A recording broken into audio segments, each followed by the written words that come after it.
Good morning.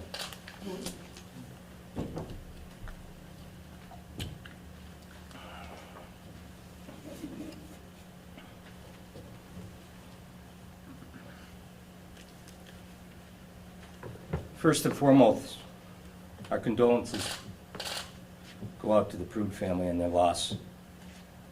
If there's one message that could be taken from here today, it should be this. Our country's in a crisis. There are many changes that are needed. Some of them are very complicated. Some answers are already known. Our justice system is founded on a principle to seek the truth and to have equal justice for all, regardless of who you are. Seeking the truth, nothing more should be our solution to solving our most pressing problems. Everyone has a responsibility and must be committed to making that process not just better, but perfect. This is not only going to take a commitment, but it's going to take trust. We did not immediately address this matter because of one reason. It was necessary for us to seek answers to several questions that we had, some of which are the shared concerns from the family and the public. It's important to provide accurate information that has not been released by city government. Transparency has to be more than just a word to be repeated. It should be a course of action to follow. The union first learned of the incident by the chief's office reaching out to request our members who were involved in the incident with Mr. Prude to speak with investigators from the major crimes that were investigating the matter. This would be a criminal investigation, not an internal investigation. The message that was conveyed from the chief's office at that time was that there was no concerns with the actions of our members and that they had followed correct protocols per their training. I want to repeat that. There's no concerns with the actions of our members and that they had followed correct protocols per their training. Since it's a criminal investigation, union representatives did not accompany our members on that interview. Our members involved in that incident agreed to cooperate and agreed to be interviewed, despite having the constitutional right not to do so.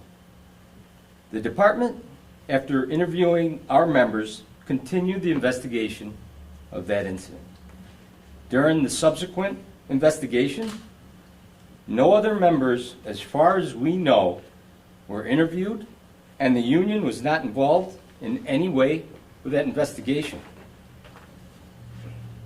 Our union representation would not come into play until once that investigation had concluded and if an internal investigation were to commence. Only yesterday did we learn that an internal investigation has been initiated. Only yesterday did we learn that 7 of our members would be suspended. Like everyone else, we have concerns. A troubling concern is on the releasing of evidence during a criminal investigation. There is an absolute prejudicial concern on taking such a reckless action regarding any incident that is an ongoing criminal investigation. I can think of no other situation, to my knowledge, in this city that I can recall when that has occurred. Such action would never be taken against a civilian suspect who is a subject of a criminal investigation.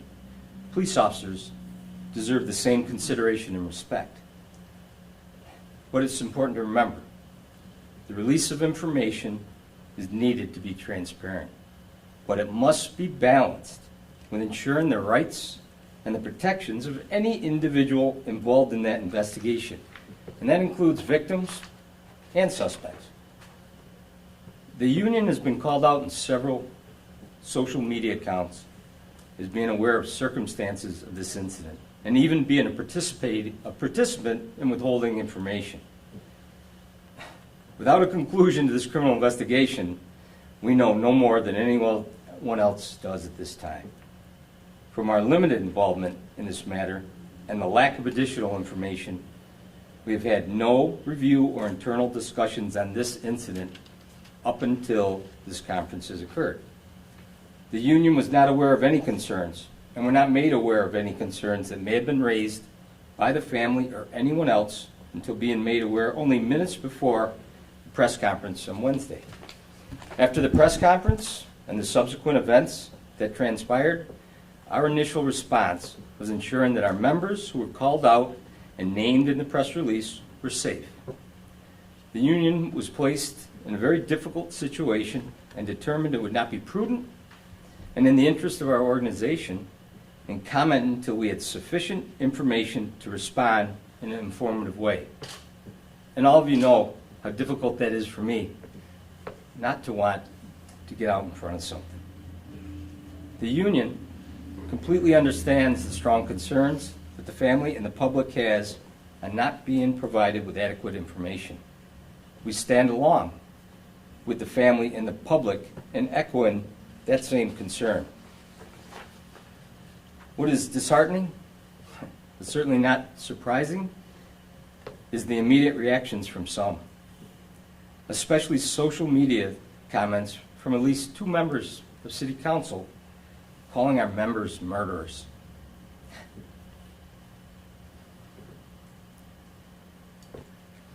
After working almost around the clock to obtain as much information as possible, we now have a better understanding what has occurred. While we ask for the public and the media to also remember and respect that there's still an active investigation by the State Attorney General's office. We are hopeful that the State Attorney General's office will continue to conduct a fair and impartial investigation to the facts of the matter. We believe, and more than believe, we know there's substantial amount of information to adequately determine what the circumstances are surrounding the death of Daniel Prude. After conversations with our legal team, we have been cautioned, and I'll say over and over again, to be careful in discussing specifics. So I'm going to try to answer your questions in a more general nature and to not get specific since it's still under investigation. So, thank you. So I'll take. When did you first see the video? I just saw the video 2 days ago. Did you watch the whole hour and a half or the 12-minute roughly clip that was posted widely on the internet? No, I didn't watch that one. I'm sorry, I did watch that one. That one being? The edited version, Okay. briefly. I didn't give it much review. Why not? Because I will not, I don't look at that as a fair and accurate representation of that night. And what were your initial thoughts seeing that video 2 days ago? Well, you look at the video, and then you also have to take so much encompassing information and placing that video in the context that it had to be. It's also important to understand that, especially in an edited video, you may hear things or you may not hear things, or what you may see may be a difference in the distance of someone's actually speaking. Right. There's a number of factors involved. Based on your initial thoughts, though, could you just give us a sense of what you initially thought when you saw the video and you did hear some of the comments made by your officers? Well, that's what I would speak to. That I think in order to answer what you believe or your concerns are, I think you would look at it not in the context that we did. That's why we spent 2 days on this. We worked virtually around the clock. What you saw is not complete and certainly not accurate, but that speaks to what needs to be done. What's inaccurate about it? What needs to be done is to have this investigation completed and to have everything at that point in time shown by an agency that's independent and that's investigating it, and that's the most important thing. I know There are specific things that are heard in the edited version Right. that need not to be played in that edited version, but to be shown separately and where they occur and why they occur. I have to be careful what I speak to on specifically on that. Well, Mike, let me ask you this, since we're talking about the officers in the video. Let's talk about their actions. I mean, they left the man naked on the street in the middle of winter, no blankets, left him sitting there for God knows how long. Why couldn't they just put him in a squad car? Well, I'll tell you, exactly 30 to 40 days before this incident occurred, these officers were involved in a training that was state mandated, was written and instructed per the New York State Division of Criminal Justice Services standards, which is something that we should look at here in the state versus other states that don't have these requirements and standards. Exactly what they were trained on, exactly what that training module is a step-by-step example right to the second on what these officers did on that scene. They don't have the ability to go off script, say, and to do different things. They have to follow exactly the way they're trained. In fact, under the mental hygiene requirements for our officers, they'll have an ambulance attendee ask them not to have handcuffs on the individual in a transport. They are not allowed to remove the handcuffs in that situation. Everything they do, they have to follow protocol. When they go for review, and when this incident or any actions they do are reviewed, they have to conform exactly with those protocols. And I will tell you, I don't want to tell you. I want the State Attorney General's office to tell you. I think it should be independent. I think it should be, at the conclusion, very transparent. I hope, and I'm going to try to ensure, that when they conclude that investigation, that they not only come out with a decision, but they come out with substantial, transparent report and evidence to show. That's important. Listen, if there's a need to change the things, the way policing is done, let's change them. An officer does not have the ability to go or disregard what they're mandated to do and what they're trained to do. Can you explain the use of the spit shield, what exactly it's supposed to be used as, and how they used it? They kept it on even after he threw up. I'll show you. Have you seen the hood? This is what the officers are given. I'll put it out here and show you. It's used in a case, in a situation where an individual is spitting. During the course of this, I mean, I think it's been out there enough where I can say that he made reference to having COVID. He was also spitting. There's a number of other issues with airborne pathogens that officers encounter that are very dangerous. That's the purpose and the protocol in place. So even as he's throwing up, they're supposed to keep it on? I'm not an expert on this, but my understanding in the medical field is that it's used for those cases and taken into consideration for that matter as well. I'm not going to speak specifically at the point. I think the evidence that the State Attorney General's office will have, and the videos and all of the videos and all of the information will show immediate reactions per protocols on what the officers should do and what was followed. I will say that we have to do things better, but that also includes on the hospital side, on the EMT side, on the responses to that as well. The officers have to be supported as well at 3:30 in the morning. They had to do exactly what they did. They had to understand the frustrations on our part as well when we have to do the procedures and protocols that we have. We have no choice to vary from them at all. The officers are not, they have no desire, I'm not speaking to this incident in particular, but in any, they have no interest to have an individual on the ground. They have no other recourse until that ambulance can get there, until the gurney can get there.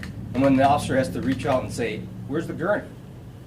You know, I caution, but I say, I'm hopeful that all of the evidence and all the accompanying evidence, and there's other videos and other video media that's there that night that also should be released at some point in time to show in the context of this one. You referenced hearing from the police chief and the request to actually speak to your union members. Can you tell us when that happened and when that occurred? Was it characterized as a drug overdose case or something else? On the first part with the chief, I'm sorry. Right, so when that phone call came from the police chief requesting to speak to the members, do you recall when that was and when that happened? Was it characterized as an overdose Yeah, or something else?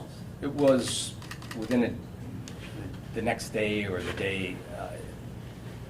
We really, as I said, spent the last 2 days trying to pin down all of this and look at it. So it was in March when you heard the call from the chief requesting to speak to the members? It was within a day or two. If it wasn't that day, it was the next day. And was it characterized as a drug overdose, as we've heard from the mayor?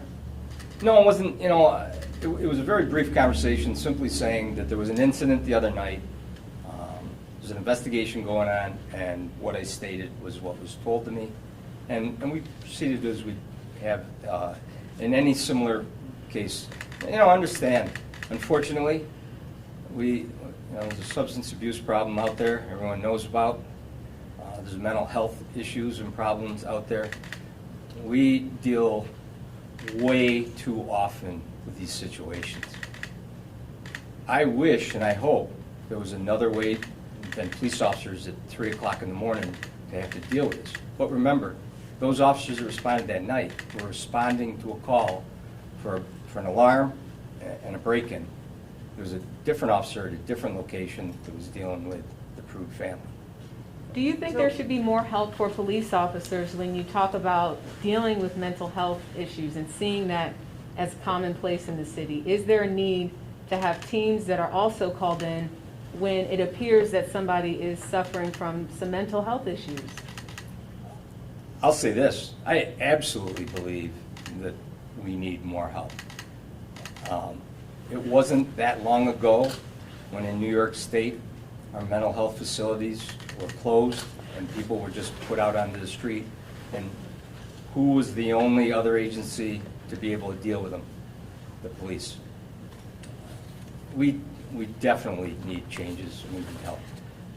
What we have to understand is, and I don't have all the answers. I don't think anybody does. But how do we do that and how do we respond to it? At 3:30 in the morning, and a call that may give you no indication of what you're dealing with and what you're going to encounter. How do we do that at that point? And if we can get to those answers and we can get to that help, I 100% support that, as well as everyone of my 700 plus members. So What we've do you been think hearing that a would- lot of different dates thrown out there from different local officials. I found out this on this date. No, that he didn't. I found this out on this date. So in terms of you, what's the timeline for you? We know you just said in March you got the call that your members needed to be spoken with. You didn't find out anything else. From there on out, what did you learn? What documents were you provided at what times? What did you know and when did you know?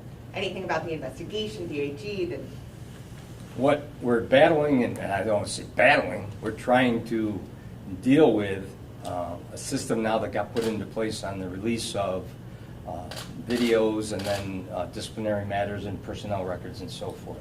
You know, obviously our concerns are those materials that are released are adequately reviewed and redacted. I will say this, the attorney that's representing the Prude case had foiled my records and the chief's records. And they did release them and review and redact them. On mine, they didn't redact them quite as well as they should have, which resulted in my social security number and my home address and whatever being out there. So we're concerned in dealing with it. As we looked back, we were able to find, and the way this occurs, anytime a video, we have an agreement with the department. If a body-worn camera video is going to be released through a FOIL request, that we're notified and the members are notified, any member that's in that video, just so they're aware and just for safety and concerns that they could have or they should be aware that it's out there. So in terms of those 7 members. So Yeah. let me get to where I'm going.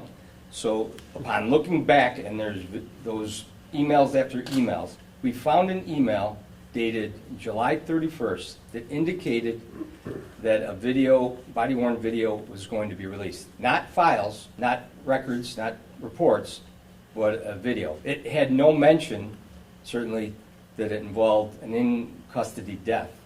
That would be something that would certainly spark our attention and concern. It went to the members to review. Had we known at that point in time, and that's July 31st, that this was going to be released, we would have raised a concern, or at least asked the question, is the investigation complete? I still don't have an answer why that was done. I've had 2 different answers given to me on why, and it makes no sense to me. I listened to the mayor, and all she said was, go ask the law department. The law department was standing right next to her. Why couldn't he answer it right then? I want to know. I still don't know. You know, it's important. We have to figure a way to balance certainly transparency, and I believe in all these situations that you can be transparent. You can stand in front of the public and show something and give some type of, not conclusion, but opinion on what you believe has transpired and what you believe. The public needs that and deserves that. We're not opposed to that. One more question and then I'll hand it over. But so of your 7 law enforcement officials that have been suspended, have you been in contact with them? Are they giving, how are they feeling? How are they reacting? What are they saying? I mean, their names are out there. Sure, their addresses are going to be out there. Are they fearful? Are they remorseful? What have you know these people, so what are they saying? Well, certainly, you know, a police officer that is the center of media attention is not concerned for his own welfare or safety, but he is concerned about his families, his neighbors as well, as I do myself. That is a concern, and they are concerned that. Let's ask, I mean, let's be honest here. Yesterday, they suspended 7 members. The mayor says she's disappointed in the chief, but he's going to do better. These 7 members are suspended. In fact, one of the members was never on scene with Mr. Prude. But did they not even review that? But that member now has his name out and been suspended. Do you know why he was suspended? I don't think they know why he was suspended, let alone that officer. And the officers are given no information. They're asked to come in, they're asked to turn over their equipment, and they're given a sheet and basically told what they're allowed to do and not to do on that suspension. They cooperated right at the start when asked on this. They had no clue. They're more in the dark than anyone on all of this. And that is what is concerning. And we share the concerns with the public. We share the concerns with the family. We've heard nothing, absolutely nothing on this case. Will you be suing over this, suing the city? I don't know what the mayor's referring to for a lawsuit. I'm totally clueless what she means. Do I want a fair investigation from my members? Absolutely. Whatever that conclusion is, then it is. Are they remorseful? Are they upset? How are they telling you they feel, these officers? Oh, I have not had that conversation with them. Listen, I don't even know at this point in time if they even know well, now obviously, but if they knew at any point in time that Mr. Prude was deceased. We haven't even confirmed that. What we did yesterday was simply ensure that they're okay and they're safe. They had to go through, these are, a couple of these officers are very young officers, and, they're confused as well. I think when this investigation's over and you compare it to just what the training they went through, to me, it looks like they were watching the training in front of them and doing it step by what that training says to do. So if there's a problem with that and there's an issue with it, let's change it. If there's a problem with it and it was identified, the very next day, that training should be changed. What is going to prevent the same occurrence from happening tonight or this weekend to officers that have to follow a protocol? These officers, in their internal review, if they vary at all from that training they received, they will face discipline. Look, the one common thing that I think we've seen in this past year is any incident that comes into play, you have a mayor or a chief of police who stands in front of the microphones and says that he will or she will hold people accountable. Let's start there with holding who should be held accountable first. If an officer does something wrong outside of protocol, then they should be disciplined appropriately. If they follow exactly the standards and the protocols to a T, what do you say to them? Do you think protocol needs to be changed then when you look at that officer pressing Mr. Prude's head against the pavement? Because I think when we harken back to George Floyd, we all know that obviously an officer had his knee on his neck for 8 minutes and 46 seconds. So when you look at someone who is naked, he is arrested, so he doesn't have a gun, and there's moments where he's still talking as he has the cover over his face, but his face is pushed down into the pavement. And I guess when you say the officers follow protocol, if they don't follow protocol, then we have a problem. Do you think protocol needs to be changed? Well, I'm not an expert in that, but I will say this. The questions should go to the New York State Division of Criminal Justice Services. There's videos out there that show exactly why and how that tactic is used to a T to what that officer did. They explain it. I don't have that in front of me, and I'm not going to recite it. I haven't been trained in it. When I looked at the training, when I looked at the reading material, and we watched the video, it is exactly the way they've been trained. I've been cautioned not to say too much, but I have to say that because I saw that, and I reviewed that. Mike, I ask you to do that because it needs to be independent. The question should go to the people who design that and who train our people. I'm not an expert in that. As president of the social club, there are a lot of people, and I talked to a few civil rights folks yesterday that are calling for Chief Singletary to step down. Do you believe he should step down? I don't think it's appropriate for me to offer my opinion. It would be my personal opinion, personally at this time, and I don't think I'm at a point to answer that. Should he be held accountable? Yes. In fact, I think the person that's holding him accountable should be held accountable, quite frankly. I think the law department should be held accountable. Why have we had several files released that have problems? One of the released files had the name of a minor on it that by law has to be redacted.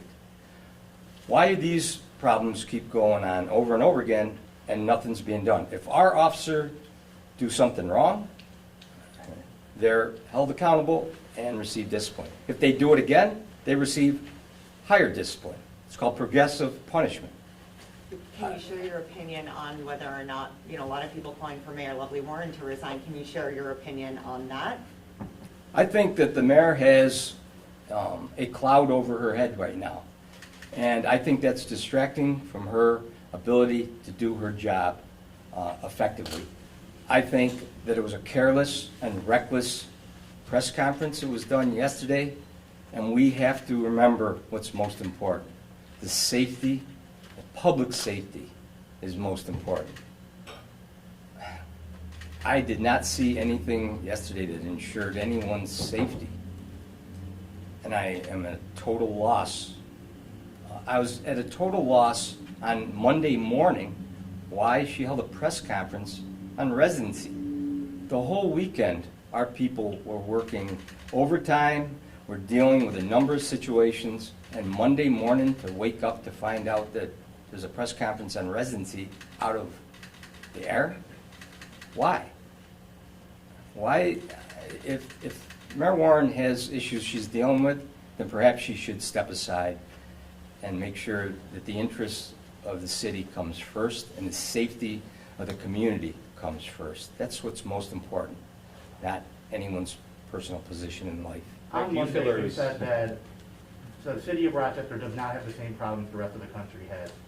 Do you still believe that to be true? Well, let's put that in context, because what I also said, no matter what we do, no matter how good we get, no matter what reforms or changes we put in place, can any of us stand here today and say we will not have an officer-involved incident? No. It's the job that police officers do. What I said in that context, and I've said it in the past, is that because of the training standards and the hiring standards that we have, that you don't have in other states, we have, and I can honestly say, professional police officers.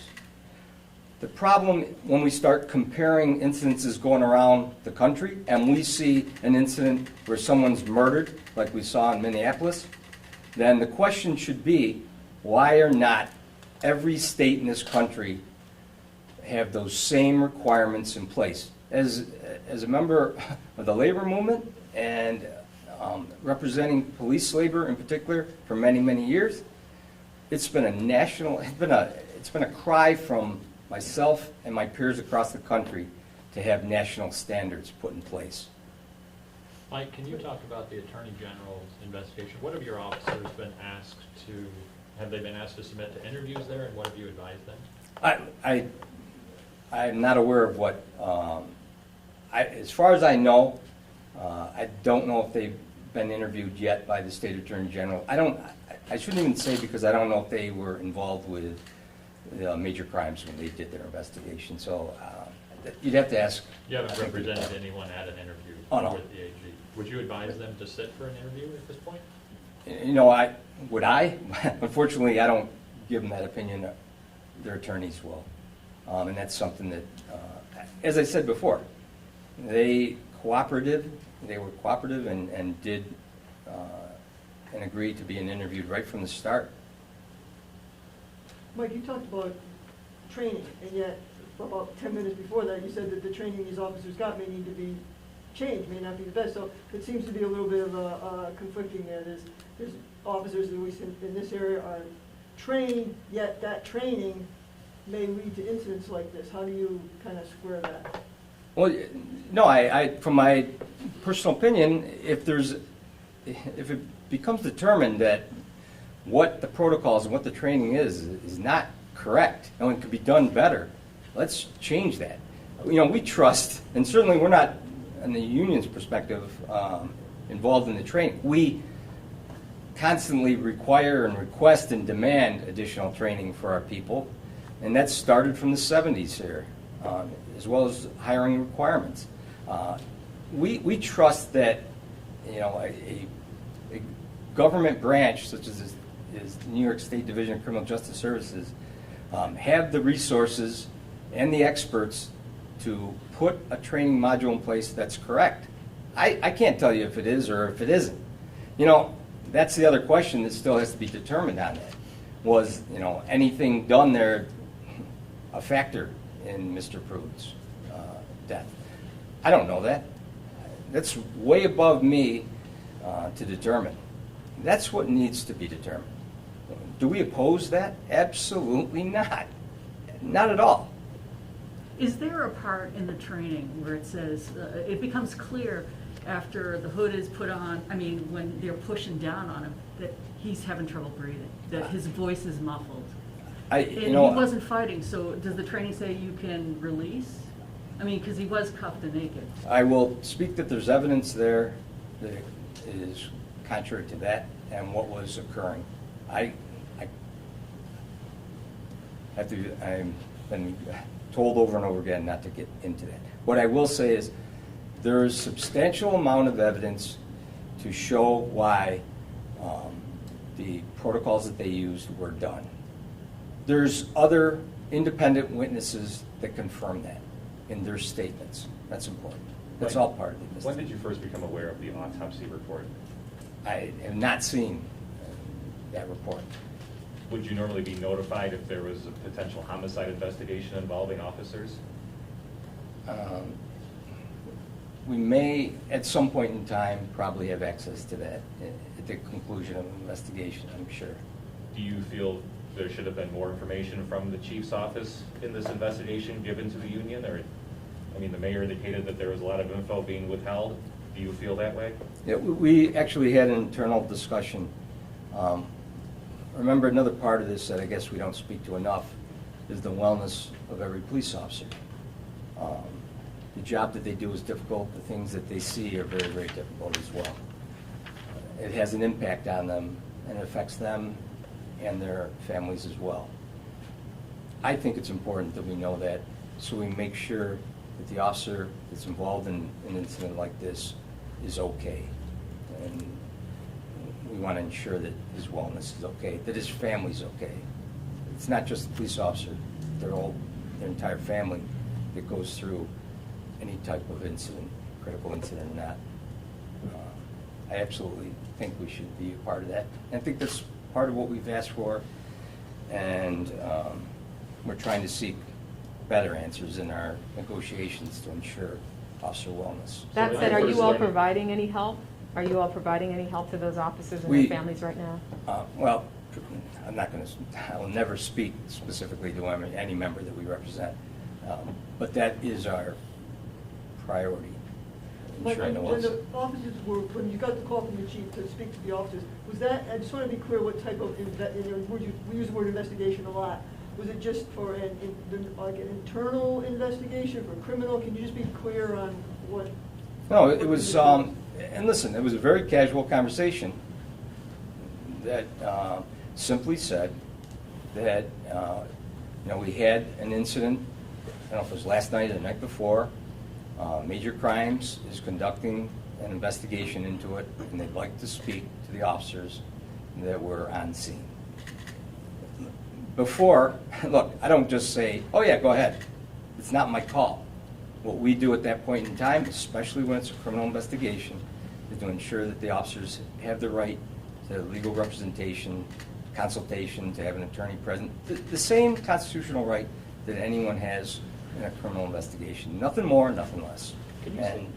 And that's exactly how it went. So thinking that the officers were the criminals involved, just to explain if Major Crimes gets involved, we know a lot that if there's a homicide or drugs or something, we get the news releases all the time. But Major Crimes was investigating members of the department. I just want to be clear on that, sorry if I'm being a knucklehead. They, in this situation, and that would be a protocol, and that's a question to ask the department, they initiate that based on whatever requirements they have to initiate an investigation to start. Didn't that seem out of order? You get a call, there's a major crimes investigation, but yet nothing about an internal affairs investigation? No, because it would start that way. We've had in-custody deaths before. And, an in-custody death can simply be an officer being at the scene and when an individual is put into an ambulance and is deceased or whatever at some point in time, or whatever the circumstances are. That, I believe, and that's a question for the department, how they generate that issue. Like I said, the message that was given to me was that there's a criminal investigation, that what was offered was that they believed that all the officers did everything appropriate by protocol. That was the only information I received, and what we do at that point in time is simply notify our attorneys to meet with the members, and that's between them and the attorney. Just to follow up on the earlier, was it your understanding that this was a drug overdose in custody case? And at what point did that stop being your understanding? You know, I can't say for 100% sure what I was told. If it was, I just can't recall. Was that ever your understanding? That this was a drug overdose death in custody? Well, certainly our understanding is that, look, we believe that that individual had a severe problem or issues. There's documentation there listing various drugs. Do I know personally, or can I confirm that I can't confirm that. It's unfortunately what we deal with on way more than we should be dealing with. It's a national crisis. It's just that's what the mayor has said. Her understanding was that it was a drug overdose death in custody, and that's what was communicated to the city council president. I was just wondering if was that ever communicated to you? I heard that to the press conference, and comments that she made about information the chief gave her. I'm not privy to that. I heard that when you heard that, and I don't know the circumstances of why there's concern by her to the chief. And, they don't bring me into those conversations, believe it or not. Just for clarification, so that when the police chief's phone call came, as you recall, about a day or two later, then Mr. Prude would have still been alive when you received the phone call, so was it even a death investigation or inquiry to begin with? Right, I believe he had not deceased at that point Because he in time. passed on the 30th, so you would have Right. received the phone call before that day. Right. So then is it your understanding that it was not even a death investigation when you received the phone call from the police chief? Understand, the department initiates an investigation to whatever their protocols, their requirements are. I simply get notified of it. As I said before, these are not uncommon, and sometimes there's absolutely, I believe in a number of those cases, investigations done just to ensure that the evidence is preserved and everything is, recorded in case or need, or if there's a concern or any additional information is determined. I can't even tell you how many times it occurs, but it's not really that uncommon, which is unfortunate and telling to what our problems are. Yeah, we have a number of OD deaths in this community. I don't know, daily, weekly, monthly, way more than we should. Do you know if your officers were interviewed before he passed? We don't know. You know what, I could probably find that information out. The department could probably answer that easier than I could. How would you characterize the relationship right now between City Hall and Police Department? Oh, great. We have to work together. We got to cooperate, both the city with the department. Listen, we don't have a choice in that, but the department doesn't have a choice in it, and City Hall doesn't. That's the requirement that we have to do for this community. And if something's not being done correctly, then it should be changed, and if there's accountability, then hold people accountable. I will say that I think, as I stated at the start, that there needs to be more emphasis on working together, getting information together. You know, we have 9 city council members. I can't even tell you the last time I've had a conversation, other than maybe say hello in passing, with any of them. And this started going back to their desire to work on a police accountability board, which, as you recall, we were left out of the process on. And we can go into that, and we've heard that a million times, but they're part-time city council members that ask questions, but certainly don't do any work that they should be doing. Spend a little time. They can come to me. I've had that relationship for years with other council members, and I would provide any information. We've never gone through budget hearings without having 100 questions by council members. They want to hear from us as well as from management in the police department as well. Only a week ago, they had a working public safety committee meeting on police overtime. Not one question, not one of them reached out. All that was done in answers from City Hall and the police management was to blame the union contract. There's easy answers to the questions that were being asked. They never got them. I wish they would just, everyone talks about change and getting to better. Then let's start and let's do it. It takes communication and cooperation. We've been willing and we've been saying that for quite a while. I think the Locust Club has a reputation of being concerned on police practice and how we deal with the community. We were adamant when they took us out of the neighborhoods. We stood up and voiced concern on a zero tolerance initiative that basically said anything moved out there, you pull over and give them a ticket to. I didn't see council members, well, I did see one, but I didn't see other people in the community raising concerns. A police union was doing that. We're very vocal on issues that we think.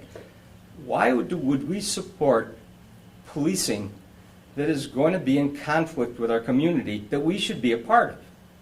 And we have been, until they took us out of the neighborhoods, and now they say we're not good neighbors. You talk about accountability? Talk to the mayor. Talk to city council. Talk to the chief. Those were the people that did that. And now we have a section being built that's going to go into the neighborhoods, and we have people on city council that are opposed to it. Well, we didn't ask for anything extravagant. We said, give us an old building. Just put us in the neighborhoods so we can get back to where we were before 2004. We worked hard for relationships in this community. Our record shows that. Unfortunately, in this past year, you put the name police union out there, and it's nothing but attacks.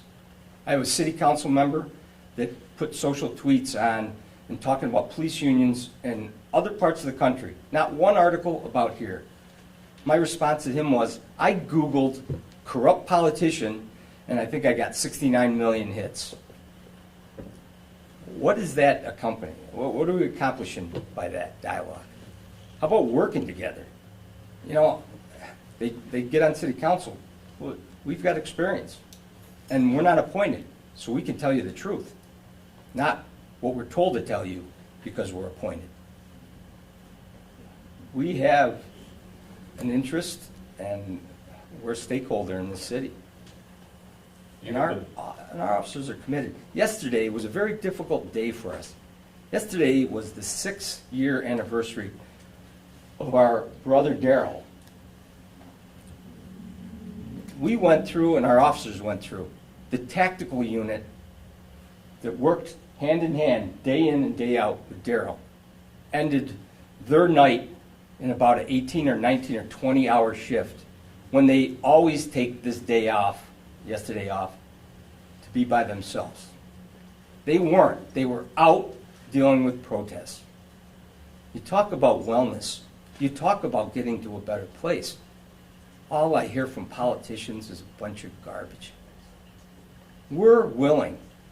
Don't compare me to someplace else in another part of the country. I won't compare you to that as well. Hold us accountable for what we do here and what we're willing to do and what we're willing to say and where we're willing to get to a better place. I would pray that I never, ever have to deal with another matter on police discipline again. That would be utopia. I have enough other matters to deal with. We have a huge amount of things on our plate besides just representing members here. We're ready. We're willing. Let's get there. Let's quit the talk and get to the action. Do you think the mayor was being truthful about what she said with what she knew and when she knew it with this case?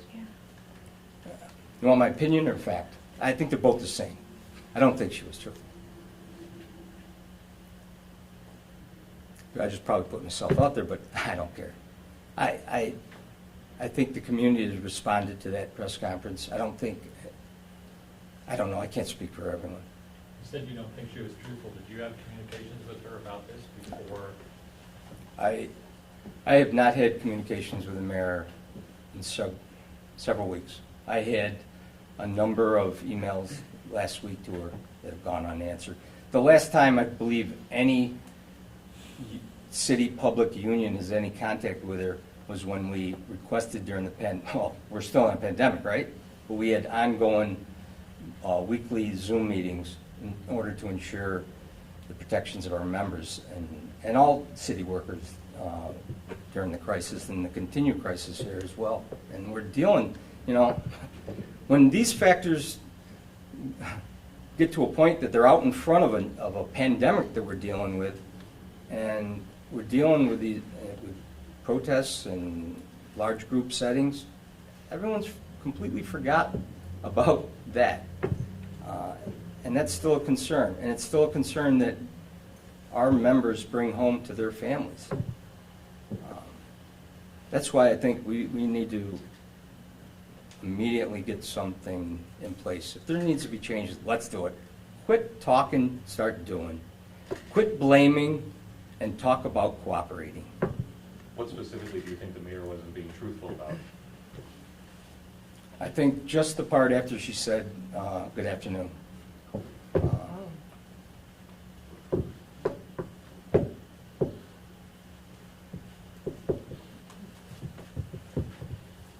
you, just to follow up on that, do you have anything to say specifically that this is how you know that? You have the same thing that I saw. I mean,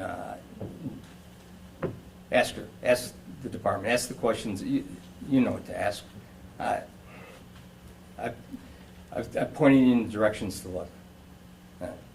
I would reach out to the Division of Criminal Justice Services and ask them on some of the things that I told. I think the AG's office is where everything should be directed at this point. And if that's not independent enough, then let's find another independent place to go, but that's okay. And then, look, when it comes down to it, I ask you the same question I ask myself. If an officer is trained this specific way and they follow that training to a T, how do you hold that officer accountable to other than doing what he was trained to do? If that's not the case, then do what you have to do. We understand that. Listen, we are involved in internal investigations all the time. All we seek in any of those is to ensure that it was a fair process and due process was given and the punishment is fair. It's not fair. Right now, our officers can't go to a hearing. If they believe they absolutely did nothing wrong, and we have a number of cases where that has occurred, where the officers are very adamant, they go to a hearing, they request a hearing. They may get an offer prior to that hearing. They may get an offer that might be 3 days, or 5 days, or a letter, or whatever. If they go to a hearing, we're told that offer's off the table. In fact, it's going to be a lot worse now. And remember, they go to a hearing, they get exonerated, and then the hearing officer comes out and finds them not guilty, then the chief can simply say, thank you for the recommendation, but that officer's guilty, and here's the punishment. If we want civilian review, then why do we not have a arbitration? I don't want to call it arbitration. A neutral, a judge hearing those hearings, and then that decision being binding. That takes the politics out of this. Because if you don't see the politics in what's going on now with police matters, then I'm not sure why you're here. Because that's exactly what's occurring. Just to go back to this case specifically, you heard from the chief, you said back in March. Was there any other communication about this or involving these 7 officers, 6 officers that were on scene between March and this week? No, no, not at all, to my Nothing at knowledge. City Hall or the police department command? To City Hall. With The City Hall? mayor- The mayor, anybody there? No, Nothing? I think it stated, it wasn't until yesterday, the day before, that we found the email with the video acknowledgement that's going to be released on it. And that was July 31st. We wouldn't have looked for that had there not been the press conference and this information. Understand, there's a lot going on, certainly, and the pandemic, and that was at the beginning of it. But, these things are constantly evolving and revolving and continuing, and other situations that we're dealing come forward. But certainly, if there was anything going on that we should have been made aware of, we should have been made aware of, number one. But in a criminal investigation, it's got to go its course. And, there's even a court case with the Locust Club going back to the early 90s, I think it was, that is very strict and straightforward on our ability to represent and not represent in a criminal matter. What we provide, obviously, is legal counsel for our member. When did you first learn of this severity of this case? Was it when you saw video recently, or, Well, I don't know if it's severity or certainly the concern was from the press conference. And listen, no clue. Only as that press conference, actually, I don't even know if we knew an hour before or whatever that there was a press conference. We had no indication at all, and no heads up on it from anyone. were you aware of any potential settlement being discussed among the city and Daniel Prude's family? I'm totally lost. I mean, how do you have to have a criminal investigation completed before you talk about settlement? Or are they trying to cover up what the law department did by releasing information? And now, is there something going on? Those are the concerns and questions we have with City Hall, and we're not privy to it. Like I said, we have a lot of concerns, and I think we share our concerns with the public and with the family, some of their concerns, I'm sure. There's a lot of questions out there. How can the mayor speak about a settlement? And until everything's there, why would you have a conversation with an attorney on a settlement of a lawsuit when you don't know what the results of that investigation is going to show? Why would you give them money until that's settled? Or if they are, that's their concern, not ours. But I'm more concerned why she would speak to that at the press conference. And why, if there's a question with the law department, are we not hearing from the law department? Or she should just answer questions, not say, you're going to have to ask the law department. They work for her. I think their office is pretty close to each other. Those are questions that I can't answer. I think I have the same questions that you do, and that's a concern. Well, okay, we're good? Anybody want to see this? Yeah.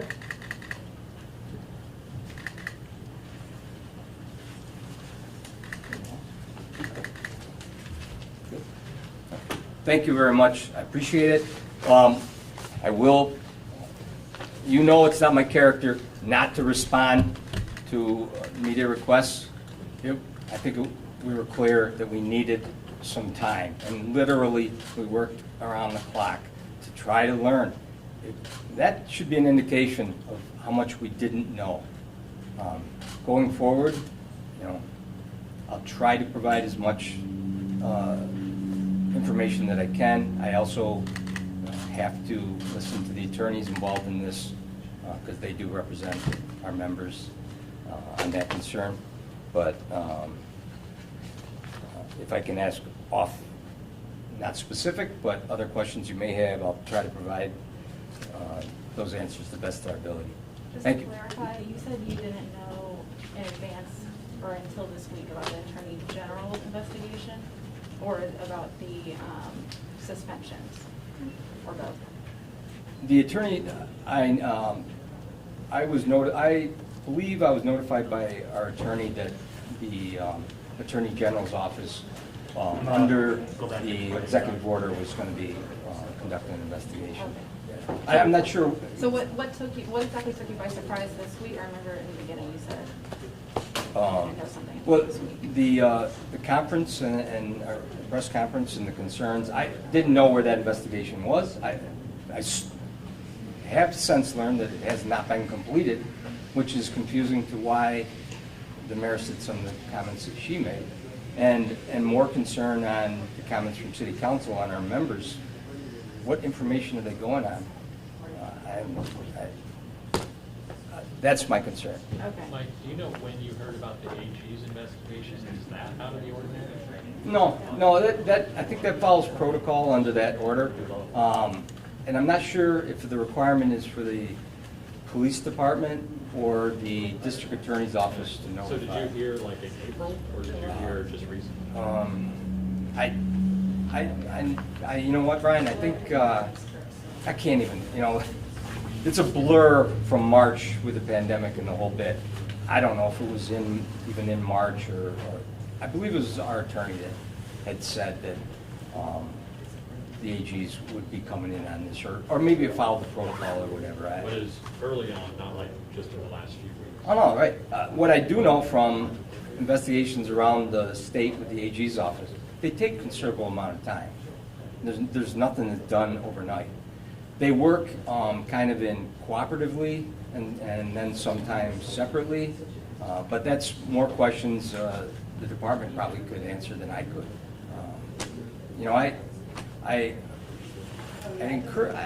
look at it as a good means to show an independence investigation, and I have not heard negative reports to it. So, I'm optimistic that they just do a fair and complete and unbiased investigation. That's all we want. Those training videos, is that something we could just go to these? I will ask if those are online or something. I think Mike Green is the commissioner from here, but I think they could answer all those questions. I'm sure they could provide the materials, written materials, and maybe the department will turn that over to you, to PDS or something. Yep. Yep. I'm just confused a little bit about the beginning of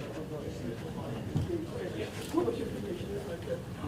It's hard to keep it straight, and I understand that. But so if you get a call from the chief's office and he wants to talk to I guess I'm confused of what the type of internal criminal, that's kind of confused me as to why they would want to have a conversation. Is it standard that whenever there's something other than just like a breaking and entering, that officers get called in to talk about it? Well, anytime it's a criminal investigation, then our members are involved in it in a way. Anytime it's classified like as in custody, then that would